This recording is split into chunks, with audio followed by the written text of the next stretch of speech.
2007-ben rendőrök jelentek meg Tamás szüleinek házánál, hogy DNS mintát vegyenek tőlük. Ezt akkor nem tudták mire vélni, ugyanis nem tájékoztatták őket a részletekről. Csak később tudták meg egy tévés híradásból, hogy csontokat találtak egy bajai építkezésen Tamás lehetséges utolsó útvonalához nagyon közel. De amiatt is gondolt arra a rendőrség, hogy esetleg a fiút találták meg, mivel az építkezés helyszíne korábban az eltűnés idején állattartó telep volt, ahova az állatszerető Tamás szintén bejáratos volt. És hogy mi lett a DNS vizsgálat eredménye? A videóból kiderül. Tarts velem!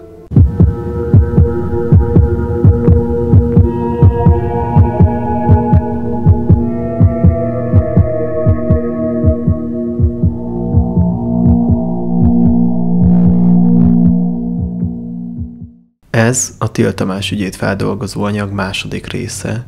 Ha még nem láttad az első részt, először azt nézd meg. A csatornámon megtalálod. Az előző videóban ott hagytuk abba, hogy egy évvel az eltűnés után gyanús leveleket és telefonhívásokat kaptak a szülők, de végül egyik sem bizonyult hitelesnek. A rendőrség továbbra is nyomoz a környéken, miközben azért a külföldi pedofil megrendelő lehetőségét sem zárta még ki teljesen. 2002-ben azonban újabb, meglepő fordulatot vesz az ügy.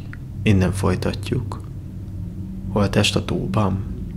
Figyelem, különösen is kegyetlen és naturalisztikus részletek következnek. Az ügy következő fontos állomása az, amikor 2002-ben letartóztatják Szabó Jánost, aki egy hétvégéházas területen lakott egy kunyhóban, nem messze az útvonalaktól, ahol Till Tamás haladhatott.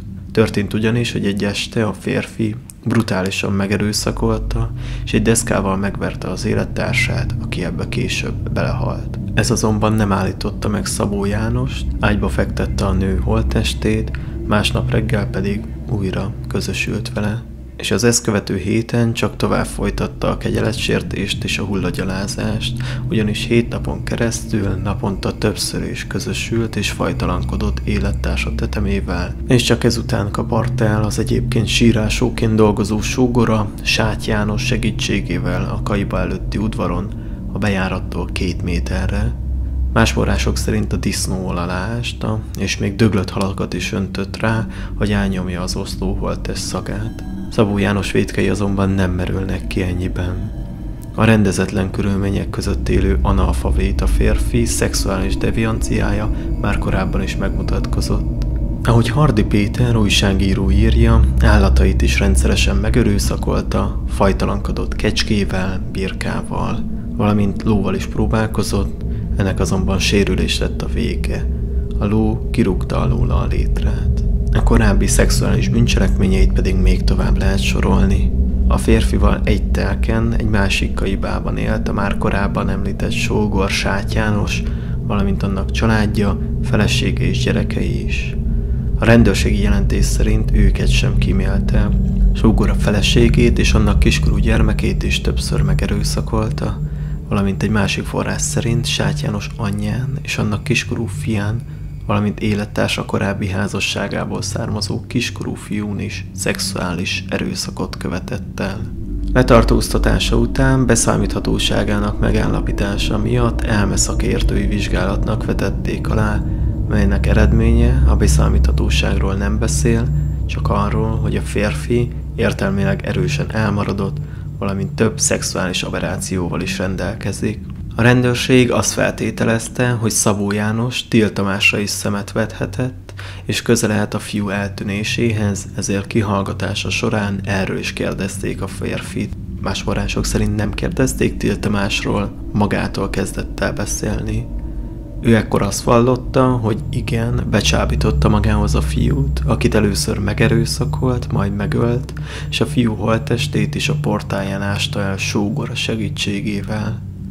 Ezt a rendőrség azért is tartotta elképzelhetőnek, ugyanis Tamást mindenki könnyen barátkozó, nyitott fiúnak ismerte, és noha ugyan a férfi vallomása többször ellentmondásba keveredett, a rendőrség elindult ezen a nyomon, és a holttest után kutatva felásta az egész telket, valamint korszerű földradarokat is bevetettek. De sajnos megint csak nem találtak semmit. Ekkor Szabó módosította a vallomását, és már arról beszélt, hogy a házához közeli, azóta földdel feltöltődött tóba dobta a holttestet. A rendőrség megint kiszállt a helyszínre, és a tó területét is teljesen felásta, valamint átvizsgálta földradarokkal. Már napok óta dolgoztak a helyszínen, amikor megérkezett a szakértők által felkutatott légifelvétel, amely Tamás eltűnésének idején készült, és ami arról árulkodik, hogy Szabó már megint hazudott.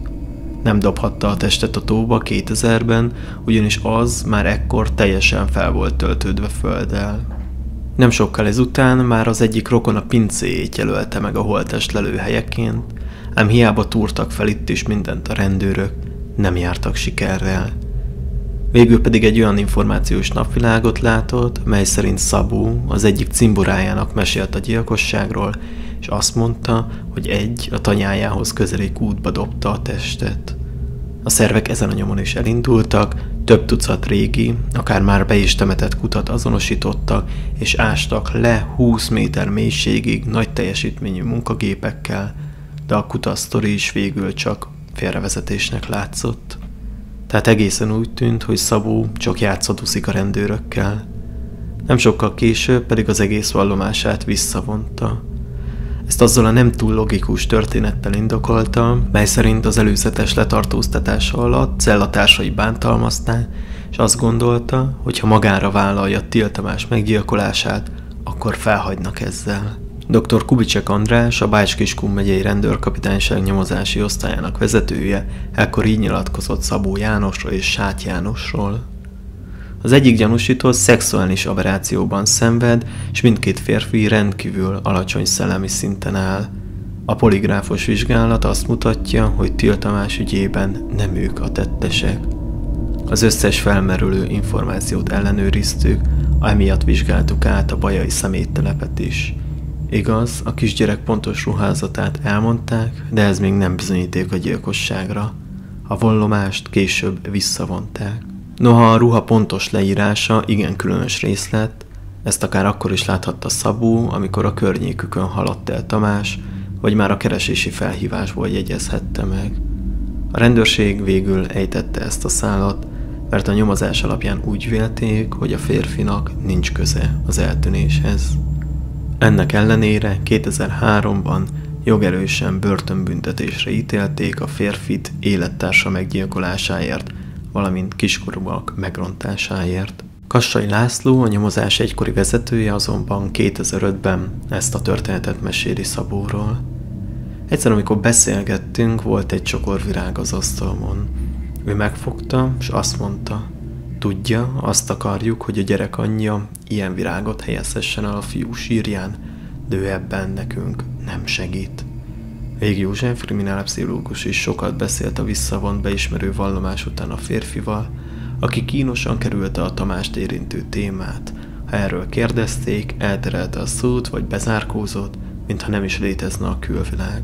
A személyiségkutatók szerint ez egyértelműen arra utal, valós volt a beismerő vallomás, ám közben rájött arra, amit már a 3000 éves római jog is ismert, amíg nincs holttest, nincs gyilkosság. Ezek voltak tehát Kassai László 2005-ös szavai.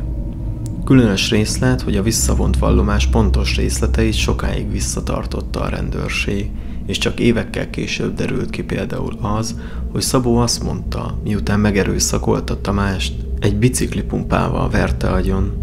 Egészen addig a rendőrség a hivatalos nyilatkozataiban mindig csak úgy említette a visszavont vallomásban szereplő gyilkos fegyvert, hogy egy hétköznapi tárgy. Hardy Péter újságíró 2008 körül járt a helyszínen, és Tamás szüleivel is találkozott. Az édesapa, Till Mátyás ekkor meg is mutatta az újságírónak a már lakatlanul álló kunyhót, valamint arról is beszélt, hogy ismerte a borzalmas körülmények között élő férfit, néha segítette őt ruhával, valamint az is előfordult, mivel hallgazdaságnál dolgozott, hogy halat adott el Szabónak. Ezek miatt a férfi, Szabó, többször is járt náluk, tehát akár még fel is figyelhetett Tamásra, azonban az édesapa azt állítja, hogy az amúgy valóban nyitott fiú az ilyen látogatásokkor kifejezetten visszahúzódó volt Jánossal szemben. Tamás félt a férfi kinézetétől, és írtózott a szagától is, tehát szerintem nem valószínű, hogy sikeresen be tudta volna csábítani magához a férfi. Egy kifejezetten friss fejlemény pedig még biztosabbá tette, hogy Szabónak nincs köze az eltűnéshez. A férfi 2020-ban szabadult a börtönből, és ekkor újra vállalkozott arra, hogy átessen egy poligráffal végzett kriminálpszichológiai vizsgálaton, mely során egy speciálisan a személyére és a fiú eltűnésére felállított kérdéssor dupla ellenőrzése is azt hozta ki. Ez a feltételezés is vakvágány volt, a férfinak nincs köze a fiú eltűnéséhez, így az esetleges megöléséhez sem. Noha egy hazugságvizsgálat eredménye sosem 100%-osan megbízható, ennyi bizonyíték után talán abban biztosak lehetünk, hogy Tamás elrablóját, esetleg gyilkosát máshol kell keresni. Kubicek András, alezredes és az édesanyja, Tilné Katalin ebben az időben egy riportban így beszéltek. Az alezredes megerősítette azt az információt, miszerint a közelmúltban vizsgálódtak a rendőrök a Bajai-Bokodi úti szeméttelepen is. Azt ellenőrizték, hogy mikor, hová és milyen hulladék kerülhetett. Többek között ezzel a vizsgálódással kapcsolatban a leghajmeresztőbb híresztelések kaptak szányra Baján. Sokan biztosan tudni vélték, hogy a gyermeket elásták, befalaszták, de ennél szörnyebb szóbeszéd is terjedt már.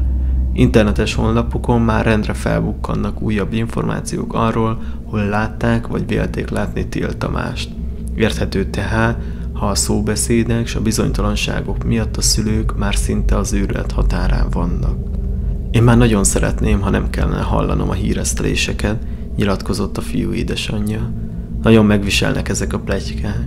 Az emberek még az utcán is megállítanak, hogy tényleg itt vagy ott van a fiam. El sem tudom gondolni, hogy miért nem képzeli magát csak egy pillanatra is helyembe az, akinek gyermeke van, ahelyett, hogy bármiféle híresztelést továbbadna. Sajnos egyelőre semmi biztosat nem lehet tudni Tamás hollétéről. Szakértői vélemények, csontok az építkezésem. 2004-ben egy sajtóértesülés arról írt, hogy a rendőrség egy újabb szálon indult el. A gyanú egy családhoz közel álló férfira terelődött, akiről a nyomozók azt feltételezik, hogy pedofil hajlamú lehet. Ennél többet azonban nem közölt a rendőrség, és valószínűleg ez a nyom sem vezethetett sehova, ugyanis erről a lehetőségről később többet már nem beszél a rendőrség, nem ír a sajtó sem. Érdekes kitérő a szövevényes események sorában az a két szakértői vélemény, amelyek 2004. május 30-án jelentek meg a Fehér megyei hírlapban. Ezekben egy magánnyomozó és egy pszichografológus mondja el véleményét az ügyről. Dr. Kodba Ferenc magánnyomozó azt állítja ebben az újságcikkben, hogy a kezdetektől foglalkozik az üggyel, és hogy segítse a nyomozást, privát vizsgálódásainak eredményeit elküldte a Bács-Kiskun megyei rendőrkapitányságnak. Több elméletet is felállított, de ő a legvalószínűbbnek a pedofil indítékot tartja, és azt is kiemeli, hogy véleménye szerint sajnos már nincs életben a fiú. Lépold Józsefné pszichografológus volt a másik szakértő, aki ekkor megszólalt az ügyben. Megkapta Tamás iskolai füzeteit, valamint az eltűnés előtt készített házi feladatait, fogalmazásait is, és ezek írásképe alapján ő úgy véli, hogy az eltűnés megelőző időszakban félelemben élhetett a fiú. Ennek oka pedig szerinte az lehet, hogy egy vagy több szexuális bűnelkövető már korábban is próbálkozott az elcsábításával, vagy akár konkrétan szexuálisan is zaklathatták, de ezt a fiú azonban szégyelte, és nem merte elmondani a szüleinek. Ez a teher nyomhatta a vállát, tehát ő is a pedofil indítatású elrablást tartja a legvalószínűbbnek, és azt feltételezi, hogy valahol fogva tarthatják és szexuálisan kihasználhatják. Ez a vélemény, ahogy a fénykép eltűnése is azt mutatja, hogy az ügyszálai talán az eltűnés előttre is visszanyúlnak, és talán a fiú gyerekkora közel sem volt felhőtlen. 2004 után aztán kissé elcsendesedett a nyomozás, legalábbis egy darabig több részlet nem került nyilvánosságra. A bulvársajtó ugyan évente egyszer-kétszer azért írt a családról, de a cikkekben mindig csak a már tudott információkat és az eltűnés körülményeit elevenítették fel, újabb részletek nem derültek ki. Így telik el 3 év 2007-ig, amikor egy újabb fordulat következett az ügyben. 2007-ben rendőrök jelentek meg Tamás szüleinek házánál, hogy DNS mintát vegyenek tőlük. Ezt ők akkor nem tudták mire vélni, ugyanis nem tájékoztatták őket a részletekről. Csak később tudták meg egy tévés híradásból, hogy csontokat találtak egy bajai építkezésen, Tamás lehetséges utolsó útvonalához nagyon közel. Amiatt is gondolt a rendőrség arra, hogy esetleg a fiút találták meg, mivel az építkezés helyszíne korábban az eltűnés idején állattartó telep volt, ahova az állatszerető Tamás szintén bejáratos volt. Egyetlen egy szabály volt csupán, amit be kellett tartania. Biztonsági okok miatt a karámokban csak a telep gazdáival közösen mehetett be. A rendőröknek a következő volt az elméletük. Tamás menet közben megállt a telepnél megnézni a jószágokat, és mivel nem voltak otthon a helyiek, tiltásuk ellenére bement az egyik ló vagy tehén karámjába, és ott valamilyen végzetes baleset érhette. A telep gazdái pedig, amikor hazaértek, megtalálva a fiú holttestét, elásták azt, félve attól, hogy esetleg bajba kerülnek. Ezt a feltételezést erősítette az is, hogy a tulajdonosok nem sokkal a kisfiú eltűnése után felszámolták a telepet, elhagyták az országot, és teljesen elérhetetlenné váltak. Most a nyomozás során se tudtak a nyomukra akadni. Később az antropológus szakértői vizsgálat során azonban kiderült, hogy nem is egy, hanem 2 csontvázról van szó. Tovább vizsgálódva pedig megdőlt az állattelepes teória is. Kimutatták ugyanis, hogy világháborús áldozatokról van szó, nem Tamás csontjait találták meg. Kissé zavarossá teszi a dolgot, hogy a szülők egy riportban úgy mesélik a történetet, hogy egy ismert sportoló maradványait találták meg. Azonban átnézve több sajtóarchívumot, erről az esetről nem találtam semmilyen információt. A csontokat mindenhol máshol világháborúsnak mondják. Amikor pedig a rendőrök begyűjtötték a DNS mintát, valószínűleg azért nem mondtak többet a szülőknek, nehogy a hamis remények miatt még nagyobb legyen a fájdalom, ha kiderül, mint ahogy így is lett, hogy nem Tamás maradványait találták meg. Öregített fotó, eltűntek a teljes dobozokon és a halott látó.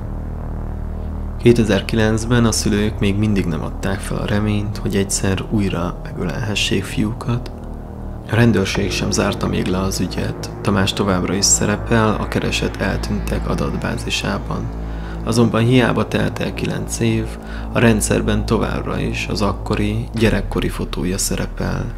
És azt azért lássuk be, ha életben lenne valahol Tamás, nagyon nehéz dolga lenne annak, aki ez alapján a 11 éves kori fotó alapján szeretné azonosítani az ekkora már 20 éves fiút. Erre a problémára az édesanyja is felhívta a figyelmet, és kérvényezte a rendőrségen, hogy készítsenek egy grafikusan öregített fotót, és azzal frissítsék a körözési adatlapot. Erre a rendőrség valószínűleg anyagi, de leginkább érthetetlen okokból nem hajlott. És mivel ezt a hiányosságot az édesanyja, Katalin több interjúban is jelezte, végül egy hírlap készítette el magánúton az öregített portrét. Ezután a legtöbb sajtómegjelenésben ezzel a képpel a kezében látható az édesanyja, azonban a hivatalos rendszerben ezután sem frissítették a képet. Egy 2012-es Facebook posztban is, amelyet az eltűnt gyerekek felkutatását segítő programsorozat, az 1000 lámpás éjszakája osztott meg, szintén a gyerekkori fotó látható, pedig a lassan már 10 éves poszt hatalmas elérés generált. A videó készítéséig 1800 ember osztotta meg a felhívást, és a mai napig érkeznek hozzászólások a kép alá. Ezekben az édesanyához hasonlóan többen is kifogásolják a gyerekkori fotó használatát. 2 kommentelő pedig különböző forrású, idősített képet is megosztott. Az egyik fénykép egy másik Facebook posztból származik, szintén ebből az évből, tehát Tamás 23 éves arcát kívánja mutatni, és valószínűleg egy applikációval készülhetett. Érdekesség, hogy noha ezt a képet is a már említett 1000 lámpás éjszakája posztolta egy másik posztban, csupán 16 ember osztotta tovább. A másik képes hozzászólás pedig 2017-ben érkezett a máig élő és aktív poszthoz. Ez pedig a 2009-eshez hasonlóan szintén egy ceruzarajz, de 2 évvel korábbról származik, mint a komment, tehát a 26 évesnek elképzelt Tamást ábrázolja. A kép egy 2015-ös újságcikk képei között tűnik fel először, ám az eredetéről és arról, hogy ki készítette, nem derül ki semmi. De nem csak ez a 3 öregített kép létezik. 2019-ben Tamás 30. születésnapján készültek újabbak, ezúttal egyszerre 4 is. Az édesanyja, Tilné Katalin ekkor már egy ideje segítette az egyik eltűnt gyerekek felkutatásával foglalkozó Facebook oldal működését. Így került kapcsolatba az oldalt üzemeltető férfival, aki tudván, hogy a rendőrség továbbra sem készített öregített fotót Tamásról, saját kezébe vette a dolgot, és a lehető legegyszerűbb módon a Face App nevű alkalmazással rögtön 4 változatban is elkészítette a képet, ezúttal 30 évessé változtatva Tamás arcát. Az utóbbi 3 évben a legtöbb eltűnt személyek felkutatásával foglalkozó oldalon már ezek a fotók bukkannak fel. Igaz, ezt a készítőjük is bevallotta, talán nem a legjobb minőségűek, de a semminél jobbak. De ugorjunk még vissza egy kicsit az időben 2011-re. Ebben az évben a teljes dobozokon is megjelent Till Tamás fotója. A már említett 1000 lámpás éjszakája elnevezésű kampány részeként a külföldi példákhoz hasonlóan ebben az évben 4 eltűnt fiatal képével ellátott teljes dobozok jelentek meg az üzletek polcain. Till Tamásé mellett Strehó Gergő, Ackermann Dávid és Gödelei Dominika fotóját nyomtatta 400 000 dobozra az Alföld Zrt. A szülők pedig ezután is minden lehetőséget megragadtak, hogy előkerítsék a fiúkat. Már az eltűnés után nem sokkal több médium jelentkezett náluk, hogy segítsenek megkeresni Tamást, de ezek többnyire komolytalan ajánlatok voltak. 2016-ban azonban Szemere Judit, természetgyógyász és halottlátó is bekapcsolódott a keresésbe, aki elmondása szerint 30 éve foglalkozik eltűnésekkel, és már több ügyben próbál segíteni a rendőrségnek, mint legvégső esély. Ebben az időben több riport is készült vele, melyekben mindig meglehetősen zavarosan fogalmazott. Azt viszont többször és jól érthetően is hangsúlyozta, hogy már felvette a kapcsolatot a fiú szellemével, ugyanis véleménye szerint már sajnos nincs életben. Így fogalmazott. Már sikerült kapcsolatba lépni Tamás szellemével, de egyelőre nem tudok részleteket mondani, amíg le nem ellenőrzöm a fiútól kapott információkat. Majd ezt is hozzátette. Amikor dolgozom, nagy fizikai megterhelésnek vagyok kitéve. Ilyenkor az is előfordul, hogy elered az orrom vére. Az első kapcsolatfelvétel után például egész éjszaka nem aludtam. Rengeteg kérdést kell még tisztáznom. De ezeknél a zavaros lózungoknál pontosabb információk ezután sem érkeztek tőle. Az emlegetett rengeteg kérdés sem tisztázódott. És valószínűleg a szülők számára sem derültek ki további részletek, ugyanis a médium még néhányszor felbukkant egy-egy bulvárlapban, de nem sokára már nem lehetett többet róla hallani. Majd csak 2019-ben említi újra Tilné Katalin egy riportban, de ekkor már csak arról számol be, hogy rég megszakították vele a kapcsolatot. A szülők nem adják fel a reményt. A szülők azonban mind a mai napig nem adták fel a reményt. Noha az örökös bánatba és bizonytalanságban mind a ketten szinte belevetegedtek. Már 2016-ban is komoly egészségügyi problémákkal küszködtek. Mátyást és Katalint is leszázalékolták. Az édesapa szív- és térdüzeleti problémákkal küszködik, és több alkalommal is kórházba került már szélütés gyanújával. Az édesanyja pedig néhány éve 2 szívinfarktust, 2020-ban pedig sztrókot is kapott. Erről a férje így mesél. Számomra nem kétséges, hogy Kati teste eddig bírta a gyötrelmeket, amelyeket kiállt, amióta hazavárjuk a fiunkat.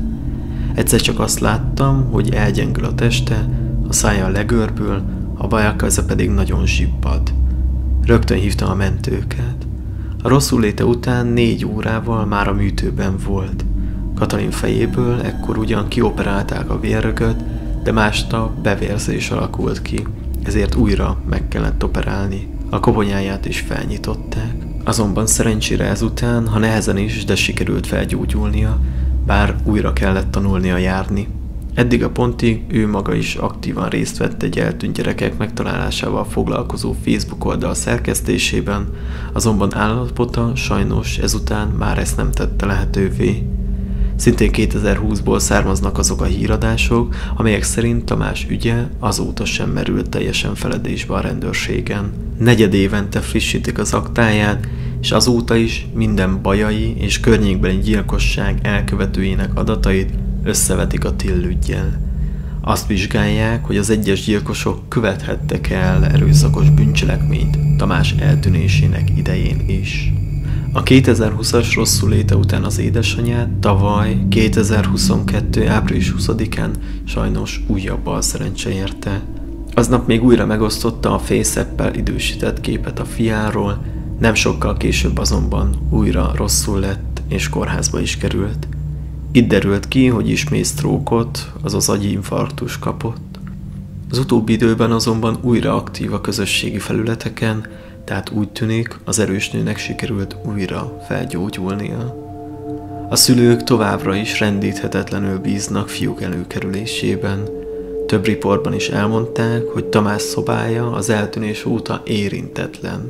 A fürdőszobába is azóta ott várja az utoljára használt törölközője. Egyedül az ágyát vetette be az édesanyja 6 hónappal az eltűnés után. A szülők elszánt kitartását mutatja az is, hogy továbbra is jelen időben beszélnek a fiúkról, akit egyébként minden ünnep alkalmával megajándékoznak. Halmokban állnak a szobájában a csoki Mikulások és a nyulak, valamint, mivel nagyon szerette a plüsállatokat, születésnapjára is mindig ezt kap. Így gyarapítják a gyűjteményét évről évre. A szülők azt mondták, hogy a szobája bármikor készen állna a fogadására, és azért is foglalkoznak vele, mert szeretnék, ha egyszer Tamás hazatérne, azt látná, hogy nagyon vártak rá. Mivel a telefonszámokat fejből tudta a fiú, ezért azt sem változtatták meg azóta, hogyha lehetősége lenne rá, bármikor haza tudjon telefonálni. Az édesanyja nemrég így nyilatkozott. Rengeteget gondolkodunk rajta, vajon most hogy nézhet ki, de abban biztosak vagyunk, hogy bármennyit is férfiasodott, ha egy nap becsenget, azonnal megismerjük. Biztos vagyok benne, hogy egy nap hazajön a fiam. Ez egy nagyon erős anyai megérzés. Igaz, arra még nem gondoltam, mit mondanék neki, ha újra itt állna a nappaliban. Az biztos, jó erősen magamhoz ölelném. Tillné Vörös Katalin tavaly 2022. május 28-án az eltűnés évfordulóján a következőt posztolta. Drága gyermekünk Till Tamás, nagyon szerettünk. Te jelentesz számunkra mindent. Sajnos megint május 28-a van, egy újabb év telt el nélküled, és ez már a 22. év, és még mindig nem tudjuk, mi történt veled azon a napon. Nagyon-nagyon szeretünk. Mindenki hazavár, és nem adjuk fel a reményt.